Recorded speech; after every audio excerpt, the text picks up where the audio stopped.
అసలు ఆ మోంతా తుఫాను వచ్చినప్పుడు మీ అందరికీ కూడా అవగాహన ఉండి ఉంటుంది. అసలు ఏ రకంగా దానికి బిల్డప్ ఇచ్చారని అంటే, ఇక్కడి నుంచి చంద్రబాబు నాయుడు ఆర్టీజీఎస్ కార్యాలయంలోకి పోయి ఆయనతో పాటు ఆయన కొడుకు, ఆయనకు తోడు ఆయన దత్తపుత్రుడు,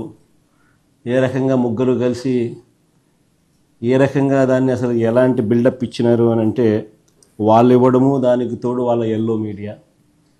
వాళ్ళ ఈనాడు అయితేనేమి, వాళ్ళ ఆంధ్రజ్యోతి అయితేనేమి, వాళ్ళ టీవీ5 అయితేనేమి, అసలు ఏ లెవెల్లో బిల్డప్ ఇచ్చినారు అని అంటే, ఏకంగా వీళ్ళే తుఫానును పీకపట్టి డైవర్ట్ చేసినట్టుగా, అసలు వీళ్ళు గన ఆర్టీజీఎస్లో గన టీవీల ముందర గన ఆ కంప్యూటర్ల మీద వీళ్ళు గన కూర్చోకపోయినంటే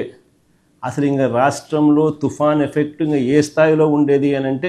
వీళ్ళు కాబట్టి దాన్ని ఆపగలిగినారు అన్న లెవెల్లో బిల్డప్ ఇచ్చినారు.